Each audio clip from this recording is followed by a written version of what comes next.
제가 어릴 적 그리고 또 젊은 시절 늘 같은 말로 기도를 시작하셨던 그런 장로님이 계셨습니다.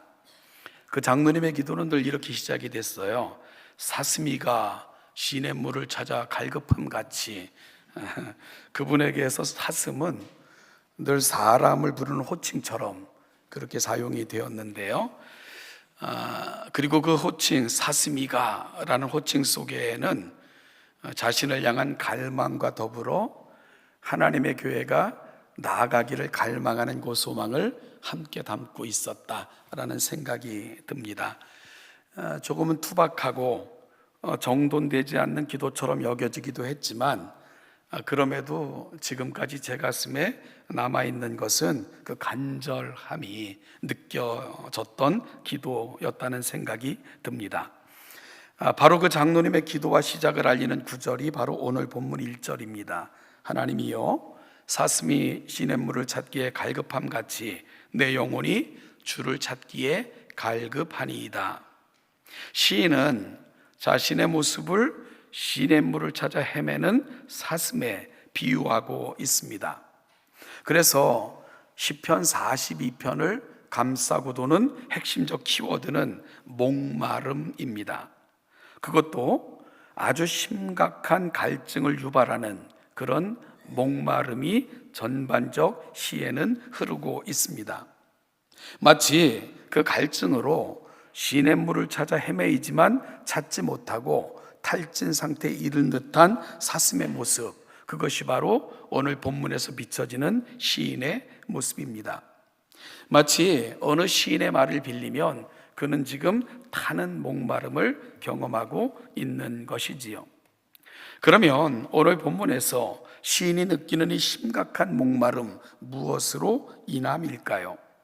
오늘 본문 2절부터 4절이 그 이유에 대한 단서를 제공합니다. 2절에서 시인은 하나님의 얼굴을 사모하고 있습니다. 내가 어느 때에 나아가 하나님의 얼굴을 배울까? 하나님의 얼굴을 뵙는다는 것은 하나님을 마치 인간과 같은 모습으로 표현하여 신인 동형적 표현이라고 말을 하는데요. 바로 시인은 그 하나님의 얼굴을 사모한다. 그럼에도 불구하고 어느 때 그 하나님의 얼굴을 배울까 하면서 그 시기를 알지 못하는 간절함을 2절에서 표현하고 있는 거죠. 여러분, 여기서 하나님의 얼굴을 배웁는다 하는 것은 성전에 나아가 드리는 예배에 대한 그 사모를 이렇게 표현하고 있는 겁니다. 그러니까 예배하고 싶어도 성전에 나아갈 수 없는, 성전에서 예배하지 못하는 그 안타까움을 한탄하고 있는 것, 2절이 가고 있는 자리이죠. 3절에서는 이런 시인을 향한 조롱과 비방을 고백합니다. 사람들이 종일 내게 하는 말이 네 하나님이 어디 있느냐라고 조롱합니다. 하나님은 처음부터 안 계신 거거나, 즉 허구이거나 존재해도 너를 모른 척 하셔, 너를 잊으셨어 라는 조롱에 대한 아픔입니다.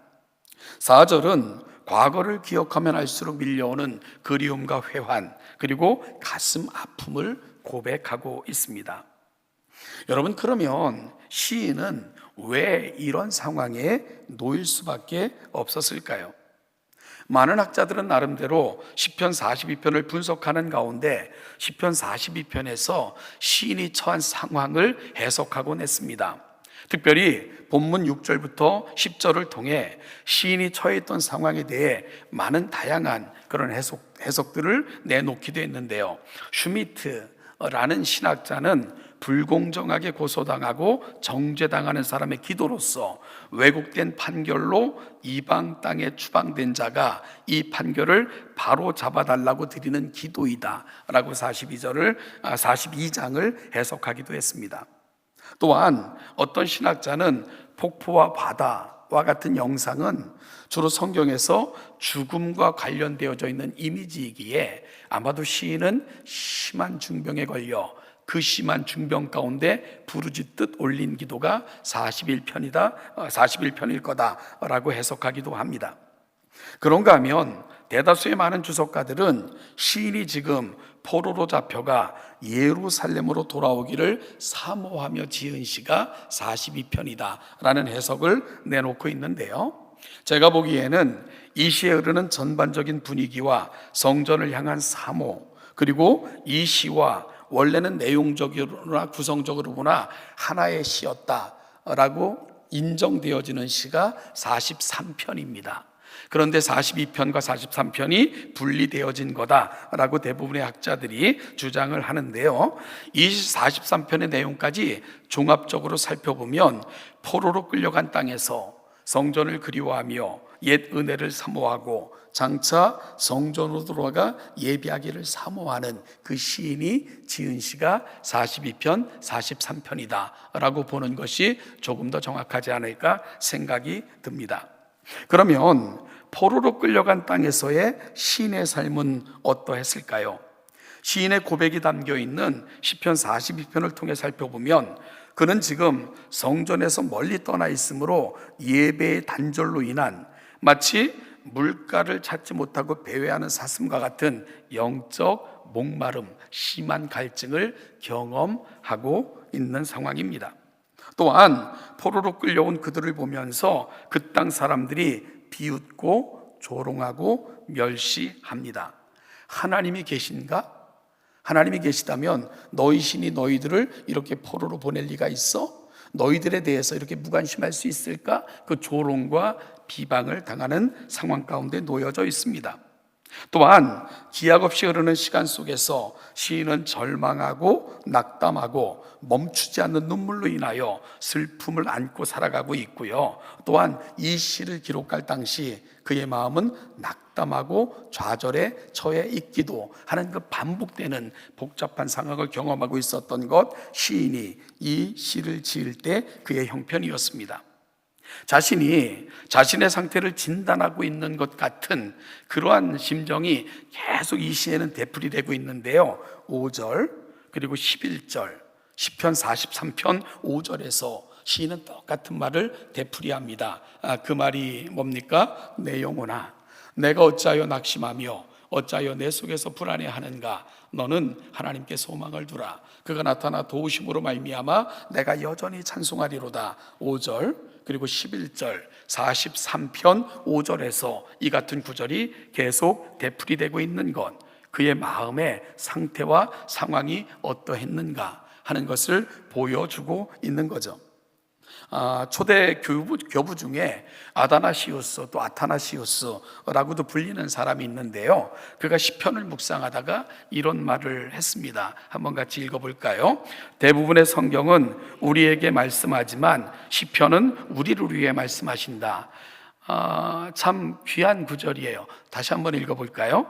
대부분의 성경은 우리에게 말씀하지만 시편은 우리를 위해 말씀한다.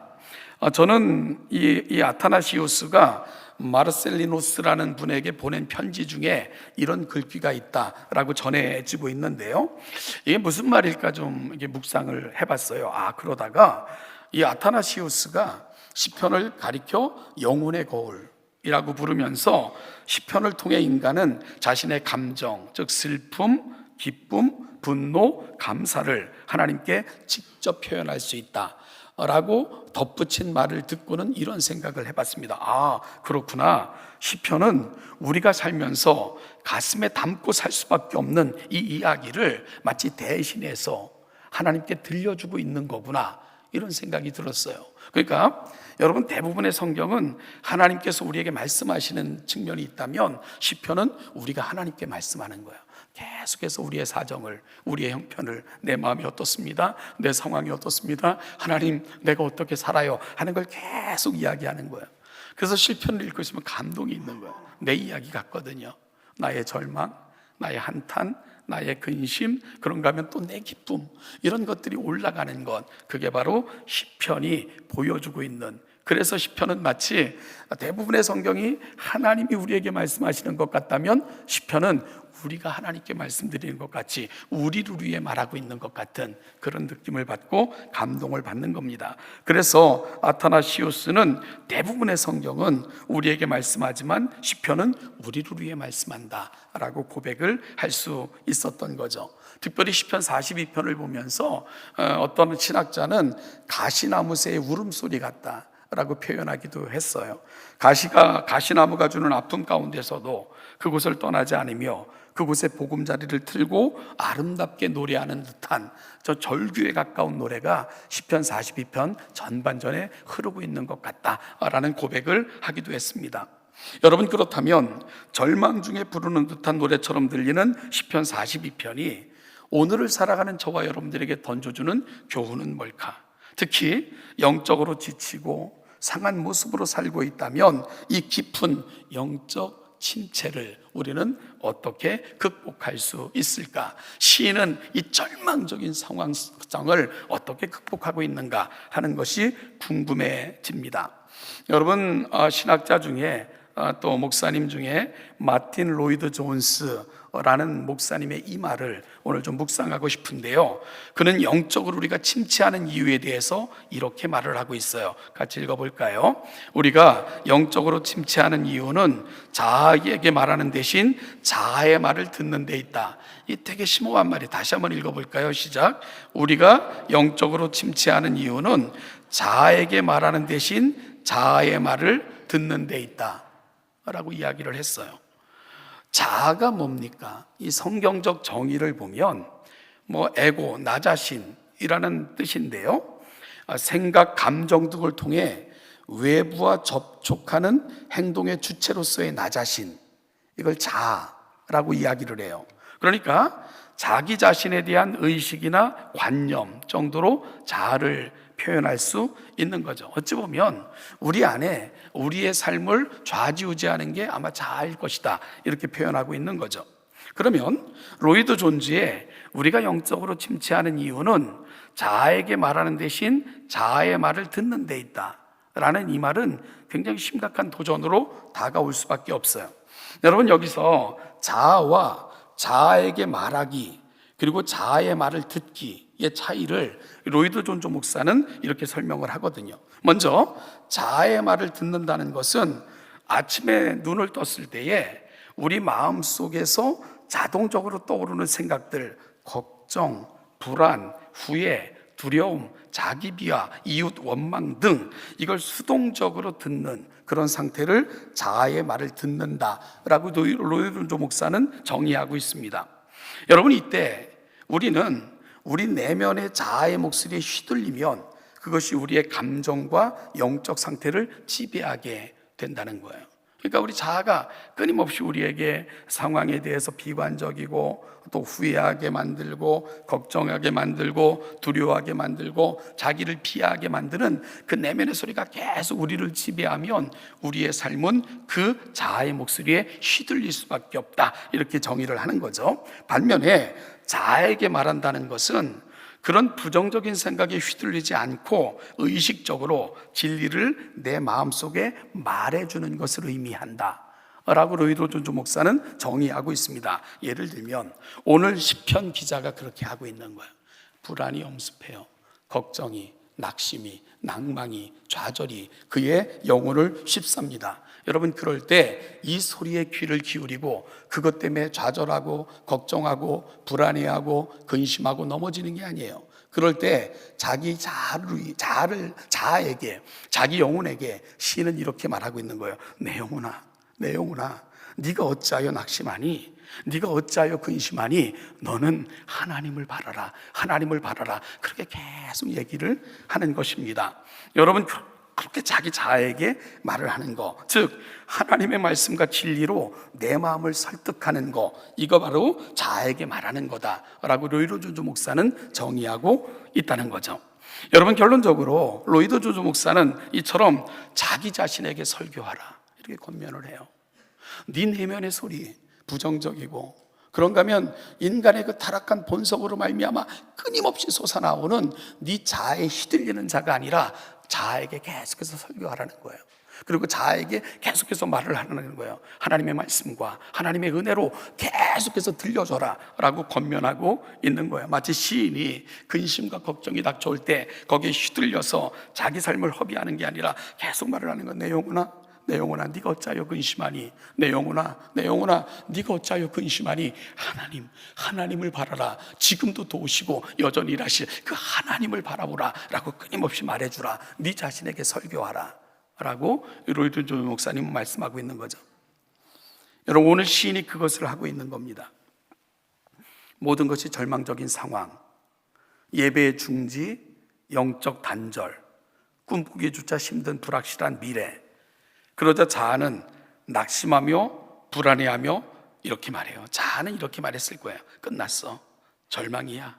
길이 없어. 이젠 정말 포기해야 할까봐. 언제 이 고난이 끝날지 모르잖아. 그럴 때 이런 자아의 소리를 들으면 사람들은 별로 할 게 없어요. 뭐 술로 시름을 달래거나 주변 사회를 향해, 주변과 사회를 향해 원망과 불평을 쏟아내거나 너 탓이야, 남을 탓하거나 극단적인 방법을 취하거나 자아에 휘둘리면 그렇게밖에 갈 수가 없어요. 그럴 때는 자아의 말을 듣는 것이 아니라 어떻게 하라고요? 자아에게 말을 하라는 것입니다. 내 영혼아, 내 영혼아, 어찌하여 낙심하느냐? 어찌하여 내 속에서 불안해하며 근심하느냐? 왜 슬퍼하느냐? 너는 하나님을 바라보아라. 우리를 다시 찬송하게 하실, 지금도 여전히 살아계시는 그 하나님을 바라보아라 라고 말을 해줘야 된다는 거죠. 자아에 휘둘리는 게 아니라 자아에게 말을 하라는 것입니다. 그 하나님은 다시 우리를 웃게 하실 거야. 그 하나님은 우리를 결코 놓치지 않아. 계속해서 자아에게 말을 하라 라고 이야기하는 거죠. 이것이 시인이 자신의 자아에게 한 말입니다. 시인은 낙담하고 절망하는 자아를 향해 끊임없이 하나님을 상기시켜주고 있는 거죠. 그 하나님이 누구시며, 그 하나님은 지금도 여전히 일하시며, 그 하나님은 반드시 회복시켜 주실 것을 끊임없이 선포했습니다. 그 내용이 6절 이하에서 고백되고 있는 거예요. 시인은 낙심되는 마음을 안고 과거에 하나님께 예배했던 장소를 기억을 합니다. 물론 여기서 요단 땅, 헤르몬, 마살산 무엇이 의미하는지, 시인이 지금 여기에 있다는 건지, 아니면 그 지명들의 정확한 위치가 어디인지 많은 논란이 있는 부분이기도 합니다. 단 7절에서의 하나님의 놀라운 임재와 그 영광스러움 가운데 거했던 경험들, 그리고 8절에서 살면서 경험했던 특별한 은혜, 그리고 또한 그 감동들을 고백하고 있는 것을 보면 6절의 지명들은 하나님과 함께했던 시간, 그 특별한 만남과 은혜를 경험했던 장소들을 추억하고 있는 거다라는 해석이 조금 더 정확한 듯합니다. 이것이 오늘 본문에서 만나고 있는 시인의 모습입니다. 절망하고 낙심할 때, 내 마음에 낙심일 때 자아의 말을 듣고 휘둘리는 게 아니라 얘기하는 거예요.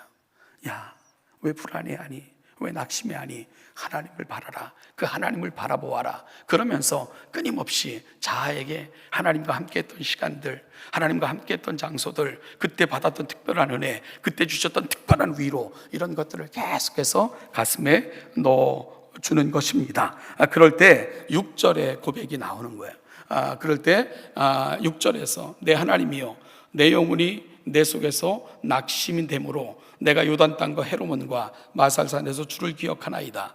주의 폭포 소리에 깊은 바다가 서로 부르며 주의 모든 파도와 물결이 나를 휩쓸었나이다. 낮에는 여호와께서 그의 인자하심을 베푸시고 밤에는 그의 찬송이 내게 있고 생명의 하나님께 기도하리로다. 하나님을 바라볼 수 있는 거죠. 마틴 로이드 존스는 바로 이 시인의 모습을 보면서 이 위대한 공식을 만들어낸 겁니다. 자아의 말을 듣는 대신 자아에게 말하십시오. 자아에게 끊임없이 복음을 선포하십시오. 그것이 우리가 우리 스스로에게 해야 될 일이다 라고 고백하고 있는 겁니다. 사랑하는 동천교회 성도 여러분, 우리는 자아의 말을 듣고 내 속에서 일어나는 쓴뿌리에 휘둘리는 사람입니까? 아니면은 자아에게 말을 하며 끊임없이 복음을 들려주므로 하나님의 은혜 가운데로 나를 이끌고 있는 인생입니까? 자아의 말을 듣고 사는 사람은 자신의 인생의 주인이 자신입니다. 주님은 그 인생에 단지 잠깐 머무시며 그저 신용만 내고 저 잠깐 만나는 손님처럼 대하는 사람들, 자아의 말을 듣고 사는 사람들은 그런 인생인 거예요. 주님이 이름만 불려지는 내 인생의 주인이 아닌 거죠. 반면 자아에게 말을 하는 사람, 자아에게 끊임없이 하나님, 그분의 말씀, 그분의 성품, 그분의 약속을 확인해 주는 사람은 성령께서 그 안에 거하시는 분들이에요. 예수님께서 그 안에 거주하고 항구히 내주하시는 분들입니다. 그들은요, 내 자아의 소리보다 내 속에서 말씀하시는 예수 그리스도의 거룩한 음성을 들어요. 그 예수 그리스도를 생각나게 하고 우리 속에 확인해 주시는 성령 하나님의 음성을 듣습니다. 그리고는 그 음성을 가지고 끊임없이 자신에게 이야기를 해요. 하나님이 계시잖아. 그 하나님이 너와 함께 하시잖아. 그 하나님은 너를 버리지 않잖아. 끝까지 함께 하실 거야. 결국은 너의 노래가 되게 하실 거야. 끊임없이 말하는 사람, 예수님께서 내주하시고 성령님이 동행하시는 사람은 그런 삶을 살게 되는 겁니다. 여러분, 그래서 우리 8절 말씀을 같이 한번 읽어봤으면 좋겠어요. 8절입니다. 낮에는 여호와께서 그의 인자하심을 베푸시고 밤에는 그의 찬송이 내게 있어 생명의 하나님께 기도하리로다. 여러분, 물론 자아에게 말을 거는 것, 끊임없이 스스로에게 복음을 들려준다고 해서 그 상황이 확 바뀌는 것은 아닐 것입니다. 시인도 그렇게 마음을 추스려요. 그리고 하나님을 묵상하고 하나님을 들려줘요. 그럼에도 불구하고 변하지 않는 상황 때문에 여전히 근심하고 걱정하는 모습을 보여주기도 해요. 그래서 9절 10절에서는 다시 내 반석이신 하나님께 말하기를 어찌하여 나를 잊으셨나이까. 하나님, 내가 이렇게 간절한데, 내가 놓지 않으려고 이렇게 애쓰는데 하나님은 그렇게 어찌 계십니까? 그 마음의 불안이 여전히 남아있는 것을 보게 돼요. 내 뼈를 찌르는 칼같이 내 대적이 나를 비방하여, 어찌 보면 신앙적으로 그렇게 살려고 하면 살수록 더 많은 비방과 더 많은 핍박이 몰려오는 것 같은 그런 모습으로 고백을 하기도 합니다. 여러분, 여전히 그 문제로 인하여 고민하고 괴로워할 수밖에 없죠. 아무리 기도하고 마음을 다잡고 스스로 하나님을 기억시키며 말을 해줘도 쉽게 변하지 않는 현실, 어찌 보면 그것이 저와 여러분들이 살아가는 현실일 것입니다. 그럴 때 우리는 어떻게 해야 됩니까? 11절입니다. 11절을 다시 한번 읽어보죠. 내 영혼아, 내가 어찌하여 낙담하며 어찌하여 내 속에서 불안해하는가?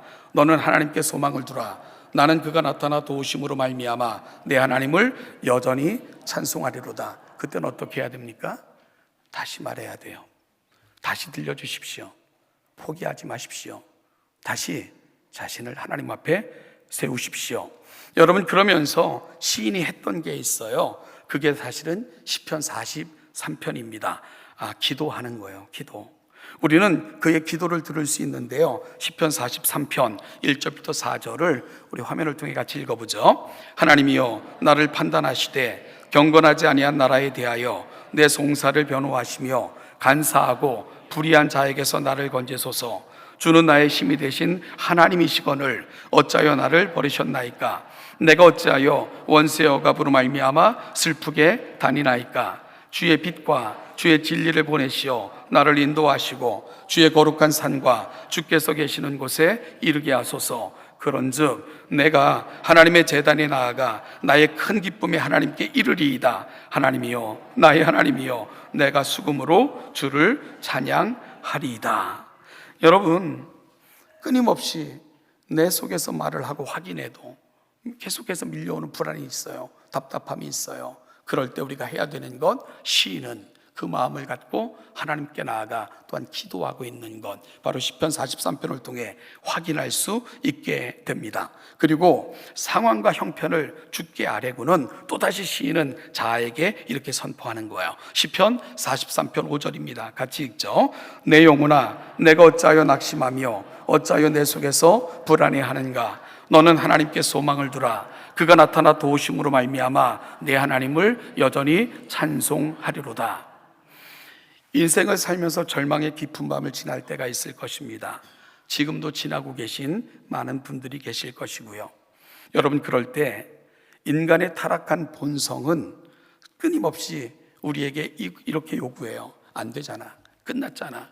무엇이 남아있지? 더 이상 너를 지탱할 힘이 어디 있다고. 그럴 때 자아의 목소리에 귀를 기울이면, 자아에게 휘둘리면 우리가 할 수 있는 게 없어요. 우리는 낙심하고 절망하며 탄식하고 불평하고, 그리고 관계를, 사회를 어지럽게 만드는 삶으로 나아갈 수밖에 없습니다. 여러분, 그럴 때는 내 자아의 소리를 듣는 게 아니에요. 자아에게 말을 해주는 거예요. 하나님께서 내게 주셨던 은혜, 지금도 함께 하시는 그 놀라운 은혜, 그리고 그분이 행하실 그 분이기에, 하나님이시기에 다시 이루실 그 위대한 일을 내 자아가 계속 듣게 만드는 것입니다. 재성아, 네가 어찌하여 낙심하고 낭망하니? 하나님이 계시잖아. 아들을 너를 위해서 아끼지 않고 보내주신 그 하나님이 너희 하나님이시잖아. 그 하나님이 여전히 너를 사랑하시고 너를 붙들고 계시잖아. 그렇게까지 사랑하신 하나님이 잊을 리 없잖아. 함께 하실 거야. 너의 슬픔이 탄식이 결국은 웃음이 되게 할 거고, 너의 노래가 되게 할 것이고, 하나님이 받으실 만한 아름다운 찬송이 되게 할 거야. 그러니 힘을 내. 자아에게 말을 해줘야 됩니다. 따라서 여러분, 어렵고 힘들 때는 자아에 휘둘려서 우리 인생을 절망 가운데 방치하는 것이 아니라 하나님을 바라보도록, 하나님을 바라보자고, 그 하나님이 여전히 일하신다고 우리의 슬픔을 기쁨으로, 반드시 웃음으로, 찬송으로 이끄실 그 하나님을 바라보자고 이야기해 줘야 됩니다. 사랑하는 동정교회 성도 여러분, 스스로에게 복음을 선포하십시오. 스스로를 위로하십시오. 하나님의 거룩한 말씀을 붙들고 자아를 깨우십시오. 그렇게 하나님께서 내 속에 거하시고 내 속에서 들려주시는 그 거룩한 음성이 우리가 붙들고 살아가는 우리 삶의 이유, 동력, 오늘 시인의 고백처럼 또다시 하나님을 붙들고 다시 붙들고, 그렇게 일어나 또다시 하나님을 붙드는 그 위대한 하나님을 가까이 하는 그런 인생으로 나아가시는 우리 동천의 성도들 되시기를 주님의 이름으로 축복합니다. 우리 같이 좀 찬양했으면 좋겠습니다. 하나님은 우리의 피난처가 되십니다. 같이 찬양하시면서 오늘은 말씀을 마음에 담는 그런 시간을 좀 가지려고 합니다.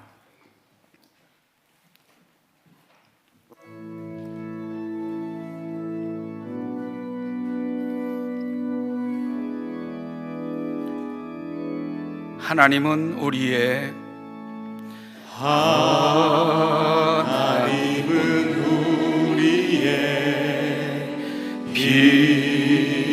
피난처가 되시며 환난 중에 우리의 힘과 도움이시라.